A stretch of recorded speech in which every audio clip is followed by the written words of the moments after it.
People, Deluded, I'm back again. Fridays equals Q&A day. So without further ado or further delay, let me crack on with exactly that. As usual, once again, thank you very much for your questions. I can't do it without you. Thank you very much for voting for me in the Football Content Awards. And thank you very much for all the donations as well, on top of watching the ads, because obviously that makes us able to, you know, benefit the channel and better the channel. So, yeah, and just thank you for your support. And a lot of you actually, like, sometimes I'll just be online or whatever, like, and I'll get a message and someone's commented, I haven't got nothing to say, Deluded, but I'm just happy you are, you know, I just want to know you're alright or hope you're having a good day. I'm like, rah, man, you lot really care. It means a lot, people. It really means a lot. I do think with my, I don't like to call you fans, but my subscribers, I do think there's genuine lovers, like people that genuinely like man. I think there's certain people that, you know, just like man for the sake of it and will turn off. And I think there's certain people, especially when you talk about things like White Lives Matters, and you know, people have said, people have seen my video and said I said White Lives don't matter. I mean, who said that? If saying Black Lives Matters immediately makes you want to say, oh, White Lives Matters too, not that anyone's saying it doesn't and of equal importance and we're all the same, surely you've got to rethink your thinking, because surely you're on the defensive, you know. Going through history, Black lives haven't mattered. Black lives are being killed today, you know. It sounds sad, but a dog dying is going to make more noise than a black male or female dying. That's the reality of it. And that's what I mean by, it's like people watch you for the sake of it. It's like they don't like me, they like what I do in it. It's like the best way to probably imagine it is just probably been there's racist all fans, but let's say there's a racist Chelsea fan. He don't like black people, but he likes Drogba. Do you get it? He don't like Drogba off the field, he likes Drogba on it. Or Thierry Henry with a racist Arsenal fan or whatever. Do you get it? But you know, I know there's some clean-hearted people out there, so let me stop rambling. Thank you very much for obviously tuning in, you know, and obviously answering the questions via the methods I asked you to. Please keep staying aware of the YouTube community tab, because I have seen some people ask questions out of it and it's not going to count. I'm not going to answer it, people. Let's start from the top, man. Let's not overcomplicate things.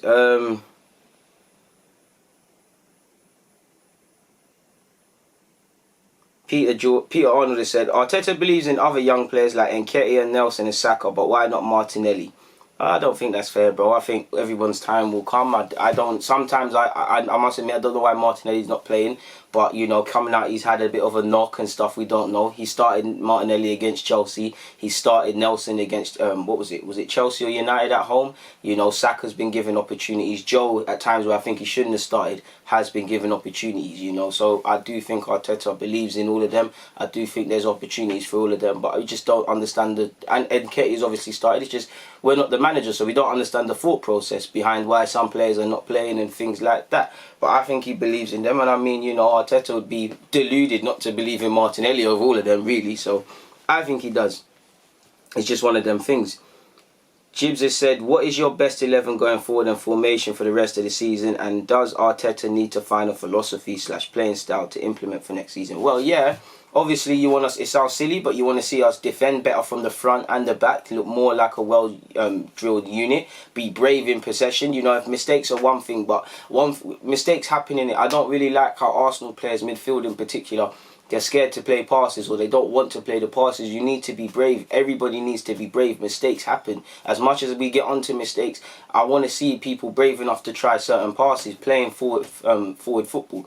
I do think Arteta is going to try and implement, you know, this sort of back to Arsenal values of playing forward, trying to make us a bit more stable. But truth is, I don't know his philosophy, because, you know, I see little dribs and drabs this season, but to be honest, he's working with the tools he has. So of course, he's under no illusion. He does have to kind of settle on a formation and a sort of lineup.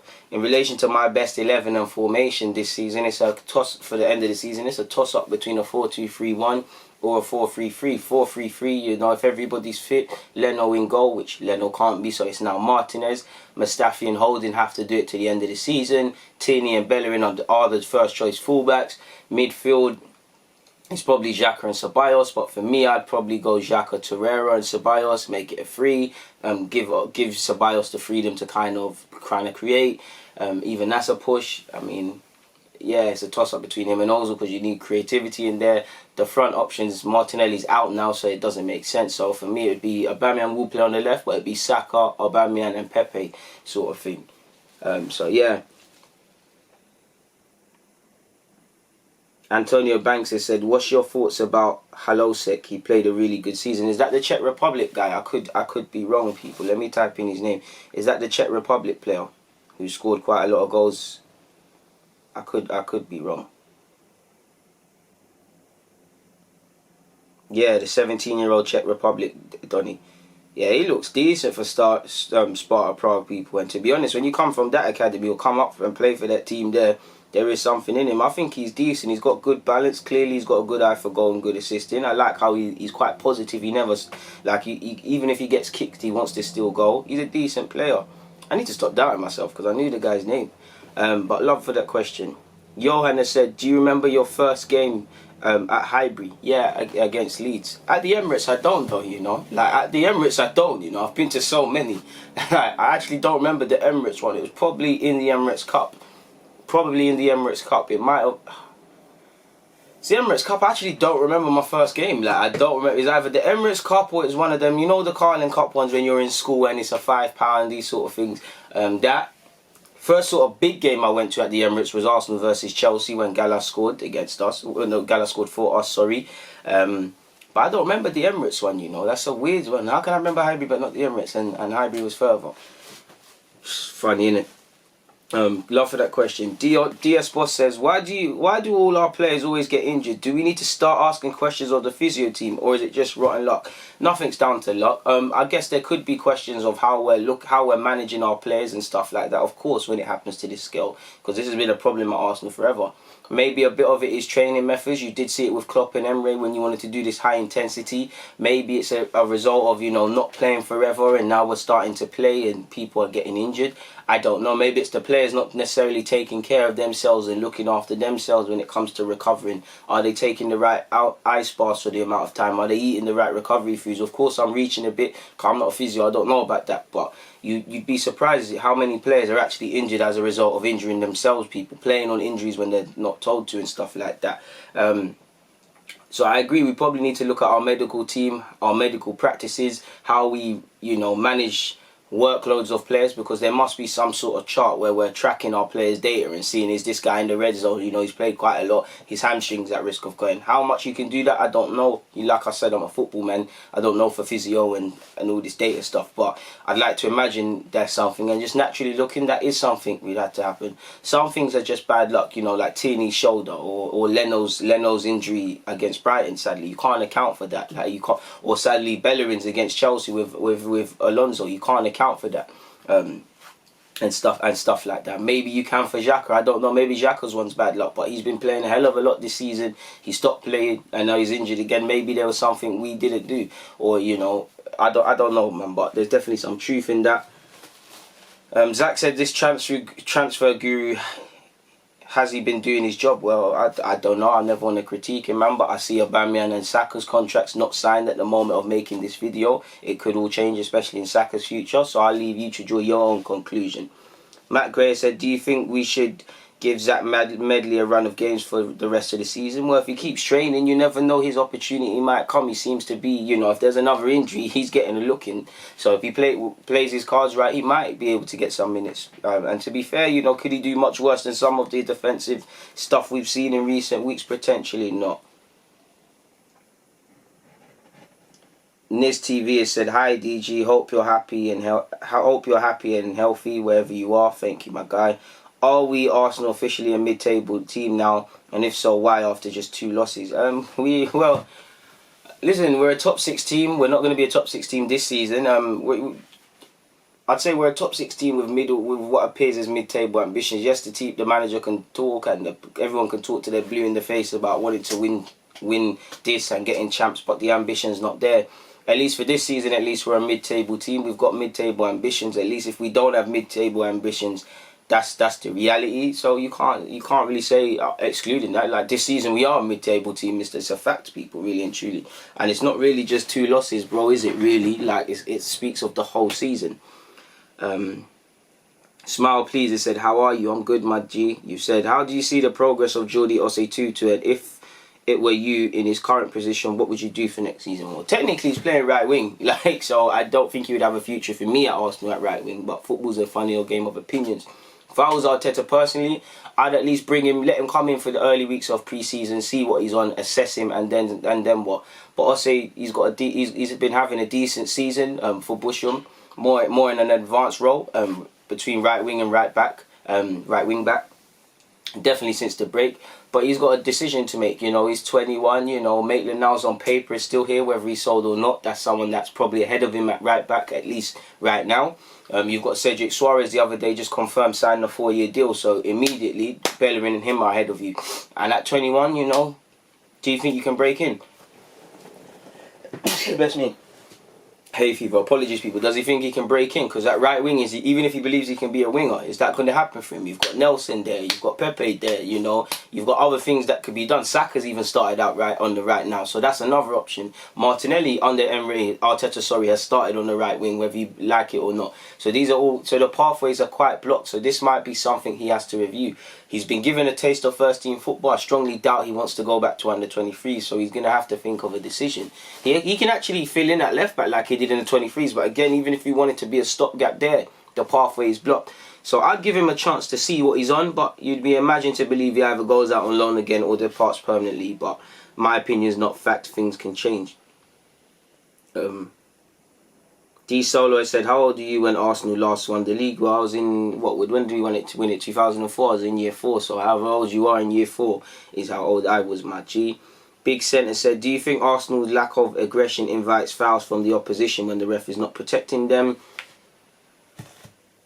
No, not really. I don't really think there's a correlation. I do think if you getting on the Arsenal being soft bandwagon, I do think it goes against us because statistically we're not soft. We pick up a lot of fouls, but I do think rightly or wrongly, and every team feels this, when we score goals it is disallowed. Like even with this VAR stuff, goals are being disallowed and goals are being allowed for us. We're not getting fouls when we should have fouls. I mean, we can go through the season and think of numerous incidences. I do think the refs are a bit harsh on Arsenal, and I think that it does go to the whole soft stuff really. So while I don't think there's a correlation, I do think to a degree yes, and I do obviously naturally if you think about it logically, if you're playing for a team, I'm playing for a team.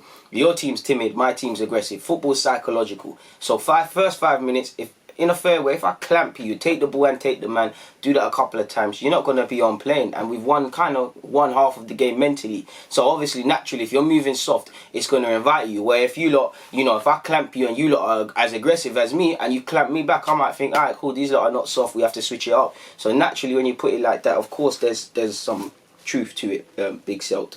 So love for that, man. Antonio Banks said, hi DG, I watched your fantastic interview with Amari Hutchinson. Thank you very much for watching that and everybody else, first and foremost. Also, a big shout out to Amari for giving up his time to do that. Really respect that lad for doing that because he didn't have to. He said, he mentioned his path to futsal. I know futsal is different in comparison to football, but do you think that pro clubs should be open for the idea to integrate futsal into the academy? Yeah. They should, because it you know, anything, especially if you want to do these more technical based footballers. I think especially when you talk about the street footballers, I do think futsal as well, because it reinforces, you know, close control, taking people on. The game is going quick as well, so making decisions, more the technical based as well. And I do think, you know, for people like Amari or Jadon Sancho or even Charlie Patton, who's also done it, it's easy for them really, because they're all very, from what I've seen of them all playing, they've all been very good technical based players. But what about that big lad who, he's one of the biggest and he's a centre-half and his size is showing right now. But when everybody's levels physically and he's not able to do the playing out from the back team, what happens? Well, you might be able to help him. You make him more comfortable with the ball. I'm more thinking of the players in your team that aren't necessarily the ballers. They might not come out and become ballers, but if they're 5% more comfortable with the ball, that could make the difference. So it's more about them sort of players, really and truly. Mr.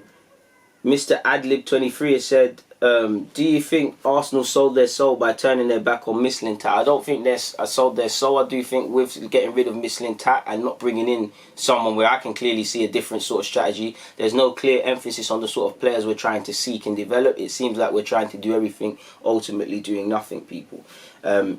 You also said, if I gave you 100 mil to fix Arsenal, but the only condition you can sign players from the... You can only sign players based in the Premier League / Championship. Do you think we should sign Prem-based players? I'm not too sure what you asked me. You've asked me kind of two questions there, my guy. I'm all for signing the best players, and I do think there's a couple of players I'd sign in the Premier League. Max Aarons off the top of my head. You know, Ruben Neves of Wolves, whether they come or not. But how much is, whether they're English or play for English clubs, how much is that costing you? We've gone over the 100 million. In terms of the Championship, I'm not too sure if we could fix it just based in the Championship, but I'd also obviously go after the likes of Jude Bellingham. Shut up, little kid, man. Apologies, people. Apologies, I'm not like that. Little kids are playing. He's frustrating me. I'll go for the likes of Jude Bellingham, Nathan Ferguson. He's a free agent. Might inquire about Calvin Phillips of Leeds. If I haven't said Brentford's Benrahma already, then there's probably a couple of other players, but I'm not too sure that would necessarily fix the issue at hand.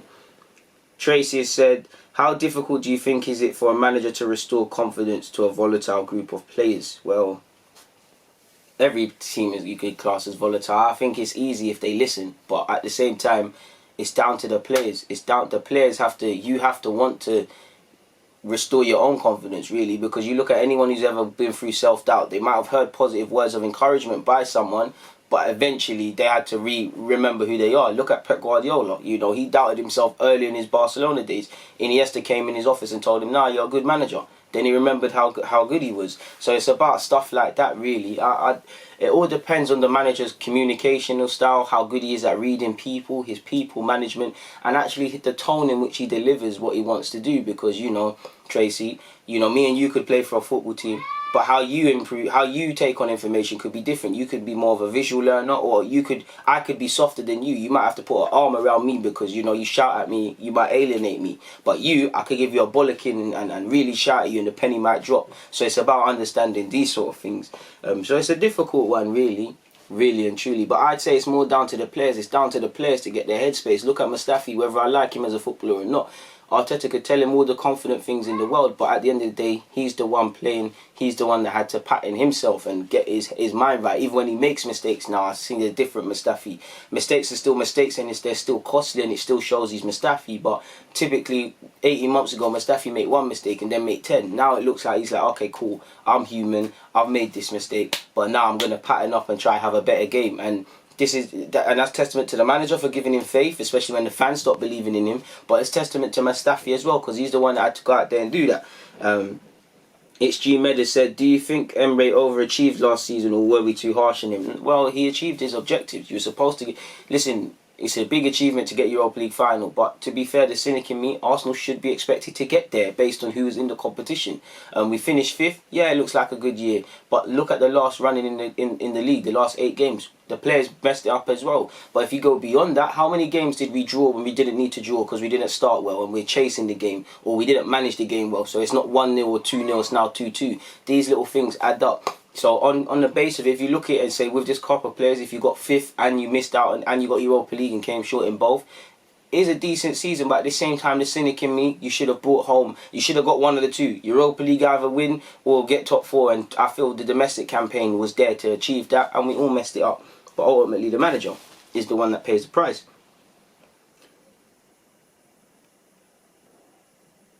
My name doesn't matter says, we need to give Aubameyang whatever he wants, but it's clear we're being typical Arsenal here, so we all know how this is going to end. Therefore, potential Aubameyang replacements. Well, with all the strikers typically linked, sorry to disappoint you, my guy, but we all know the strikers we're linked with. It's going to be difficult replacing Aubameyang like for like, so you need to go for a young striker, whether that's Jonathan Davis, whether that's, you know, Baidu, whether that's Dembele, whether that's half of the strikers we've been linked with, really and truly. Wayne has said, yo DG, hope you're doing well and staying strong. Just finished year 11 recently, and in that year I moved into the top history set, making me the only black person in that class. My teacher wasn't exactly racist, but she always had hatreds for me that she couldn't explain. For non-black people, can you explain how institutionalized racism works and make people have perspective? Well, to have a perspective, my guy, you want to learn. I think this is what people don't understand. People think racism is just calling you effing this, that and the other. It's not.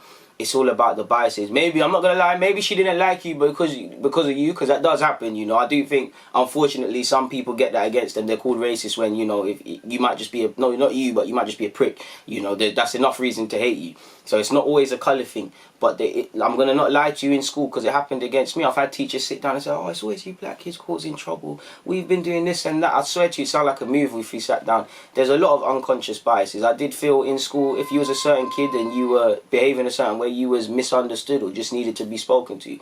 Where others, you're rebellious and things. It all starts with the microaggressions. It all starts with, you know, we stand up for ourselves. We're told we're aggressive. We've got a problem. So there's these sort of things. You know, the microaggressions with hair, with how they pronounce your name, with their tone and their language, with you're not, you know, if you're opinionated, you're a rebel. If you shut up, you're antisocial and you think you're better than people.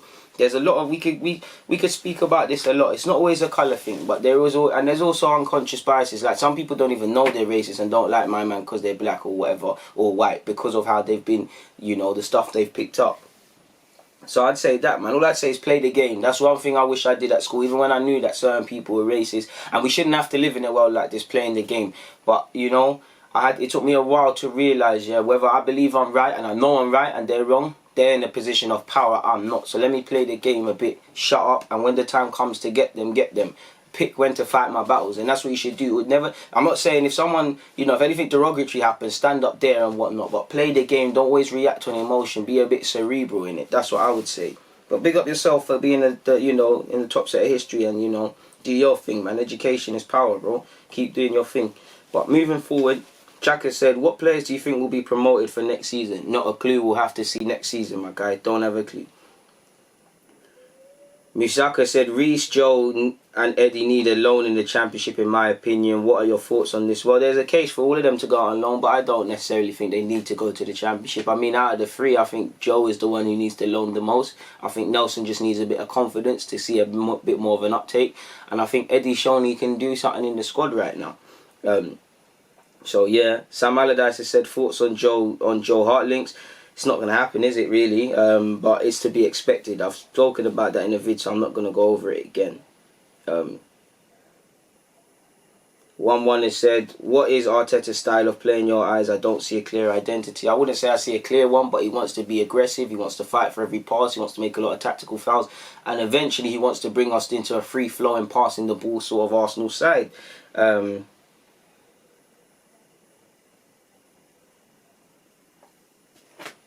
You've also said, what are some of your ambitions in football? You're a great analyser and a great interviewer, by the way. Big praise, man. I'm not great yet. I'm not great yet. There'll be a day where I'll be great, but I'm not there yet, man. I need to get there. And every day I'm not there is what it is. And in relation to ambitions in football, I like to steer clear of this because, you know, red eye, evil eye are very big things. But I don't know. I'd like to, you know, I guess I have to define it, really. I wouldn't mind being an agent. I wouldn't mind being a scout. I'd love to be a coach. This media, YouTube sort of interviewing people thing, you know, I think I'd always continue it and stuff, and it's happened by accident, but I've got a passion for it. So I guess I'm just pursuing all of them until, you know, someone throws a guy a chance, people. But if money weren't a thing, I'd say a coach. I'd love to be a coach in the Premier League, but that's just a dream. Yeah, Emmanuel said, do you think Emil should be called back from loan and where would you play him? I'd play him in the number 10 for now, but I do think he can develop into a more withdrawn role in midfield, as Arsenal have alluded to before. Samuel said, do you think some of our players have been here too long to not understand how certain teams in the league are going to play against us? Well, yeah, they should. Like, they've got all the analysis in the world. They should be able to switch on, really. And you also said, do you think our lack of proactiveness will lead to us being behind on contracts for the next year? Well, probably if we don't get our acts together, clearly. I mean, contracts until 2022 are there already, man. You've got, Kolasinac, Lacazette and Eddie. So decisions have to be made. It's always never going to stop. Don't worry, he said, why do you think Martinelli isn't getting game time? Possibly because he refused a pay cut.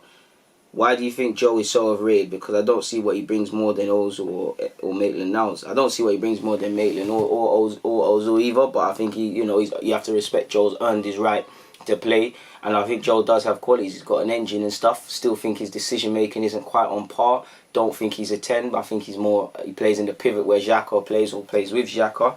But I don't know. The manager picks his decisions. In relation to Martinelli getting game time, it's a sporting decision. Maybe he's not doing something Arteta wants to see in training. I don't have a clue. Philip has said, what is your favourite fast food / takeaway restaurant? Anywhere that can make a mean chicken burger with cheese on top, I'm on that. And the right sauce, I'm on that. I'm really on that. So I'd say that, my guy. Moving to Twitter very quickly because, you know, the same questions. I asked Q&A questions via Twitter. So thank you very much for people in the YouTube community tab so far.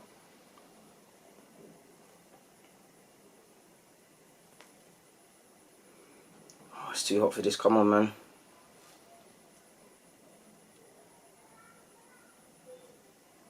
There we go. 15 questions. Igor said, it seems like Villa and Norwich have better midfielders and offenders than we do. Would you sign some of their players from the relegation clubs? Oh, you mean defenders, offenders, right? I didn't know they had criminals.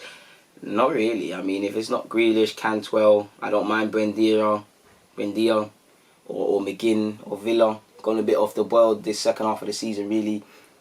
Centre mid specifically, nah, that's probably where it end, really. That's probably where it end. Defenders, you know, we've been linked with Mings. I don't really think much of Mings, but he's probably better than some of the options we have. Definitely taking Cantwell, like Jamal Lewis, but he's a bit error prone in my opinion. Like Ben Godfrey, but I think there's some developing to be done there as well. If I haven't said Max Aarons already, I'm going to reiterate him. That's really it in terms of defenders, really. Jamie has said, thoughts on Guendouzi's comments to the Brighton players. It's just football. He looks like an idiot because, you know, if I would feel like an idiot if I said I'm better than you, my teammates better than you, we get paid more than you ever will, bigger club, all these things. But they've turned around, played you off the park and won the game and got 3 points. You just and get to talk crud in the post games. I'd feel like an idiot. But this is a common thing, man. Do you think half of these footballers don't say the same things and stuff? I'm not saying it's right. It is distasteful, but in the grand scheme of things, it isn't nothing. I think what should be made more of a meal of is that he looks like an idiot. Leon has said, first 3 players you would let go. Sad, but I'd say El Nene. Without a doubt, El Nene. What's my man? Mkhitaryan, El Nene. Mesut Ozil, Socrates, really. These are the priorities to move on. Beyond the obvious sort of deadwood and squad players that need to keep it moving. Tom said at 1-1, I think you're talking about Brighton, the players looked content with the scoreline. In addition, none of the players looked upset after Leno's injury until after the match or appeared to use his injury as added motivation to win the match. How does Arteta instill fighting spirit into this team? By transmitting how passionate he is, but he has to provoke different thinking in these players. He needs to you think with Klopp had to inspire these players, but these players, by planting that seed, you know, he's awoke something in them. Do you think Klopp needs to keep telling them ramifications when winning and losing? No, because they're inspired. He needs to provoke the thinking and the penny to drop within these players, and that will make his job 10 times easier. In relation to, they didn't look bothered over Leno's injury or whatever you said, my guy, with all due respect, Tom, I disagree, because the players did look aggrieved with it and they look to still be given hard times over that. I'm not too sure if they used it as motivation, but, you know, we didn't win, so it didn't mean much really and truly. So yeah, man, I do agree with a lot of what you're saying, but I just disagree with the players not showing emotion, because I do think they did. Each one teach one has said, or big up yourself, you said, what do you think we should do to start the long road of recovery for the team, and how long do you think it will take in an ideal world? In an ideal world, this could be fixed from 1 to 3 years. It sounds stupid, but get players out that don't need to be here, bring people in that need to be here, you know, fix up the scouting and make sure when, you know, even if we sign Aubameyang to a new deal, my guy, you know yourself, he's what, 30 odd, he's only going to be here 2, maybe 3 years, anything from 2 years to 3 at a push. We should be looking, from the minute we had Aubameyang and he banged from that last season, his first full season, we should be looking at, cool, when he busts out, who's the striker we're going to bring in, whether they're there or not, because let's all be respectful to Aubameyang. He wasn't a poor footballer, but he weren't a household name. So Dortmund must have assessed him, innit? So the same way, we've got to look for the next star of tomorrow, and that goes for all 4 positions. We still haven't replaced Koscielny, and we're still persistent with David Luiz. We should be so improving the foresight, learning from hindsight, clearing out players, bringing people in, and for me, surrounding Arteta with the right people around him, because he's kind of spoken about that directly and indirectly. In an ideal world, 1 to 3 years, and it starts this season. In an ideal world, it sounds silly, my guy, but start by moving off players that affect your ability to manoeuvre and bring players in, whether they're on high wages or whatever, and that's the difficult one. Actually, that's probably what's going to take the most effort, moving the dead wood. That's the first start, my guy, and the only start I want to see before we get into anything. Bogan has said, how many years are we off competing for the top 4? Kind of the last question. It could be 1, it could be 4, it could be 10 if we keep free falling. We're 11th at this time of making this vid. We're not there by accident. We're here by making continuous bad choices over the years. So anything can happen, you know. At least we've got 40 points, so we're staying in the division this year. Ferdinand has said, when we say we need the board to back Arteta, does the board include the owners? It might be a bit strange if the board are employees. No, it's all. Kroenke needs to back him because the winning culture needs to come from Kroenke and the finances. But this board, they're in charge of transfers. It's not Arteta. Make it work. Fix it up. So they need to be held accountable as well. So they need to back him. Back him by... Back him by moving players that don't need to be at this club and can't help us. Move them off because they're restricting our ability to bring players in. Bringing in suitable players, specifically the spine, a decent centre-half or 2. Same in midfield and any other areas he wants. It's as simple as that. It's as simple as that. The board are, the transfer men these days. Arteta can suggest and he can sign off and show his displeasure and say he wants players, but it's really above his head. He's a head coach. So the board have to be held accountable. I feel you, but yeah, and Arteta has to be held accountable as well. Don't think I'm not saying he can't be if he's not doing his thing. Keelan has said, Deluded, if you could get any player from our invincible squad in this team, who would you go for? It's an easy one, man. It's Thierry Henry or Patrick Vieira. Thierry Henry, because on top of being a fantastic player, he's a fucking great captain. I think this team would... I don't feel right in saying need Henry more. I mean, need Vieira more than Henry, because Henry's Henry. But I think we need Vieira, man. We need that. I'd say this immediate team, you need Vieira in the middle of the park. We'd probably be relying on Vieira to do it by himself because with all due respect to Granit Xhaka, Ceballos, Torreira, Joe, I'm not really inspired by any of these midfield pivots in comparison with Vieira. You know, he needs to bring Gilberto with him. But I'd say without a doubt Patrick, without a doubt, or one of the centre halves. Brandon has said, what do you think about Fekir playing for Arsenal? I like him a lot. He's doing well at Betis, so why not? Jay has said, what players would you like to see get some game time before the end of the season? Well, if Tyrese John-Jules could play, I'd say him. I'd like to see Balogun make his debut. Think he deserves that. Why not? Would like to see Trey Coyle get in and around. Why not? Wouldn't mind Medley getting some more minutes. I think Matt Smith deserves it as well in centre mid. Ben Cottrell as well, shortly behind him, deserves it. I think he might not get an opportunity because of playing at right back, and I don't think he's got the ability. But I think in terms of rewarding consistency and playing well, I think Zach Swanson at right back / midfielder / centre half / left back utility man, I think he deserves to be in and around because I think he's been consistent at under 23s level. So in terms of rewarding that, I would say them, my guy. Carter said, what are your thoughts on Pepe? Everyone said he's a flop and they're always talking him down. He's had 33 matches in which he's been subbed for 10. He's got 15 goals and assists so far. And I think that's the thing with football. I do think, it hasn't been perfect. There are, defensively we need to see him improve. His decision making needs to improve. His importance to the team, for me, whether he's developing or not, I think he would have had more importance to this team. Like, with all due respect, as much as I like Pepe and he's got ability on current form, if there's no real change if him or Nelson play on that right wing. But that being said, I do think people are too hasty. I think with Pepe, it's a thing where he needs to decide if I want to make this a success, because clearly moving to the premise about him in his situation with the 70-odd move, being 25, football's a game, but it's like, you need to live for it now. Do you really want this to be a success? It's down to him, because you look at the people around him, it don't look like football's always the most serious thing, and I feel harsh saying that because I don't know a man's life. Decision making on the field needs to improve. As simple as it is, when you beat a man and twine them up, stop trying to twine them up again. Score goals or assists like he did against Brighton. Get out your feet, hit it. Simple as. I don't think he's a flop. I think even if he was a flop, even though by his own standards there's more to come, he's done more than what we saw last season when we're having Ozu and Mkhitaryan on the flanks. I don't think he's been a flop. I think there's more to come from Pepe, but I do think unless he decides this is what he wants and improves his decision making, I don't think he'll stand a chance. But yeah, man, I definitely feel people are doing agendas and whatnot. TS has said, what centre mids from the under-23s do you think could step into the first team right now? It's a difficult one to ask, but I think Ben Cottrell and Matt Smith are the most deserving of a chance in that role. Raymond has said, tell us your favourite Kanye West song and why, and give us your favourite bar from the song. I don't know for the favourite bar thing, my guy, but favourite song, Touch the Sky, or Jesus Walks, or Gold Digger. yeah, Gold Digger. What's the one? All falls down. If I haven't said that before. Yeah, man, the old Kanye was pretty damn good, people. Pretty damn good until he started moving mad.